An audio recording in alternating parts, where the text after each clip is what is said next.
Müəllimlər, hər vaxtınız xeyir olsun. Salamlayıram hər birinizi. Və bu gün sizlər üçün kurikulum vəsaitindən bir neçə terminin sadə, aydın izahını verəcəm və bu izahdan sonra siz testləri səhvsiz işləyəcəksiniz.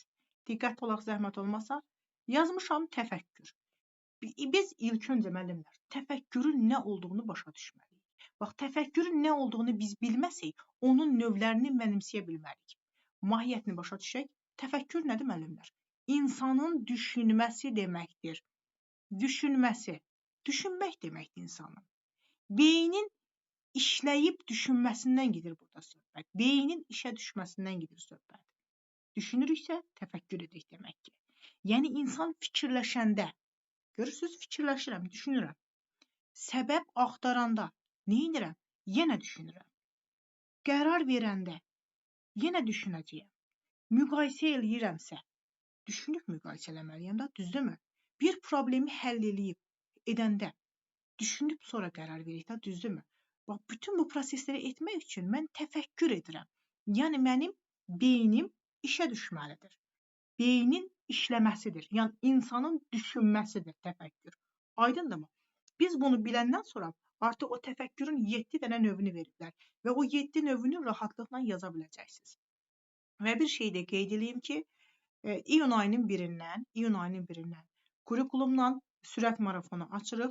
Həmin qrupa qoşulmaq üçün kurikulum üzrə bütün vəsaiti A-dan Z-yə tam şəkildə bir ay ərzində həftə içi hər gün canlı dərslərə qoşularaq öyrənmək istəyirsinizsə, yuxarıda qeyd etdiyim nömrənin WhatsApp və mobilinisinə əlaqə saxlamağınız kifayətli müəllimlər.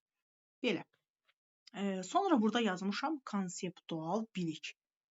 Konseptual bilik nədir müəllimlər? Keçən ilki MİQ imtahanına konseptual bilikdən sual düşübdür. Konseptual bilik əvvəlcə başa düşək. Konseptual bilik müəllimlər. Bax, bu beynimizdəki bu faktiki biliklər var, əzbərlədiyimiz biliklər.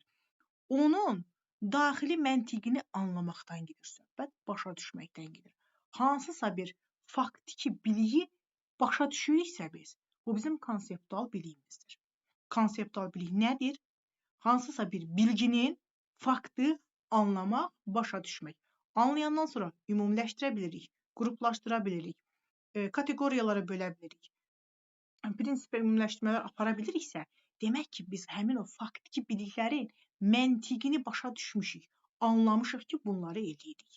Yəni, konseptual bilik bu deməkdir, müəllimlər. Gəldik, metakognitiv bilik. Testdə qarışdırmayın, müəllimlər. Öz əvəzliyinə bunu tapacaqsınız. Metakognitiv bilikdə söhbət şagirdin özünün dərk etməsi, özünün zəif güclü tərəfləri haqqında bilgi sahibi olmasından gedir söhbət. Adam özünü bilir. Şagird öz idrakını, yəni dərk etmə proseslərini, öyrənmə strategiyalarını, güclü zəif tərəfləri haqqında bilgiyə sahibdir, bilir. Özünü dərk eləyir, özü haqqında strategiya çizməyi bilir, güclü zəif tərəflərini bilir. Aydındırmı? Metakognitiv bilik bu deməkdir. Gəldik, idrak taksonomiyası.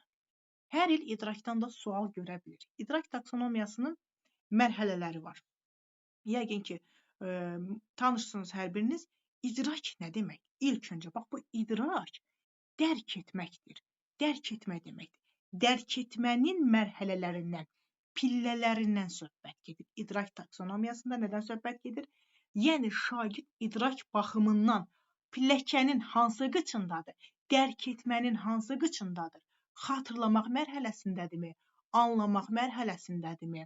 Tətbiqdədirmi? Təhlil mərhələsindədirmi? Yaratmaqdadırmı? Bax, dəyərləndirmədədirmi? Bax, bu mərhələləri idrakın, dərk etmənin pillələri deməkdir. Uşaq dərk etmənin hansı pilləsindədir? Və idraki sahənin də sadədən mürəkkəbə doğru, asandan çətinə doğru mərhələləri var. Testə verəndə də o şəkildə verir ki, sual verir və soruşur. Şagird idrak taksonomiyasının hansı mərhələsindədir? Yəni, dərk etmənin hansı mərhələsində ola bilər görəsən? Xatırlayır, cavab verir. Demək, xatırlamaq mərhələsindədir. Bir şeyi izah eləyirsə şagird, interpretasiya eləyirsə, demək ki, həmin məsələni, misalı anlamaq mərhələsindədir. Görürsünüzmü? Bu qədər asandır. Və salam. idrak dərk etmə deməkdir. Yəni idrak etmənin pillələri deməkdir. Formativ qiymətləndirməyə baxaq müəllimlər. Hər il formativdən sual düşür. Şagirdlərin təlim fəaliyyətini izləyən, onun inkişafını istiqamətləndirən gündəlik qiymətləndirmə formativdir müəllimlər. Formativ nə edir? Şagirdi olduğu yerdən olmalı olduğu yerə götürən qiymətləndirmədir. Yəni şagird hazırki hansı səviyyədədirsə, onu olduğu yerdən hər gün inkişafını istiqamətləndirərək onu olmalı olduğu yerə aparıb çatdıran qiymətləndirmədir. İzləyir. Formativdə rəqəmlə qiymət yazılmır, gündəliyə yazılmır, şagirdin belə deyək də, jurnala yazılmır, üzr istəyirəm, gündəliyə yazılır, şagird gündəliyinə, müəllimin formativ qiymətləndirmə dəftərinə qeyd olunur. Meyarla qiymətləndirmədir və burada rəqəm söhbəti yoxdur. Kəmiyyətlə qiymətləndirmə deyil. Aydındırmı? Gəldik summativ qiymətləndirməyə. Diqqətli olaq, summativ. Kəmiyyət söhbəti buradadır. Jurnala yazılan qiymətləndirmə summativ qiymətləndirmədir, kəmiyyətlə qiymətləndirmədir. Rəsmi şəkildə şagirdin nailiyyətini ölçür, qiymət yazan summativdir. Müəllimin də təlim fəaliyyətini üzə çıxardan summativdir. Baxın, nəyə görə? Çünki birbaşa jurnala yazılır. Rəsmi qiymətləndirmədir, rəsmi şəkildə ölçür, qiymət yazır. Yadda saxlayırsınız bunları müəllimlər. Və bu tipli izahların davamı üçün YouTube kanalıma abunə olmağınız kifayətdir. Çünki həmin kanalda tez-tez bu tipli izahlar paylaşılacaq və orada sizlərə dəstək məqsədi ilə sınaqlarımız olacaq müəllimlər. Sağ olun, diqqətiniz üçün təşəkkür edirəm.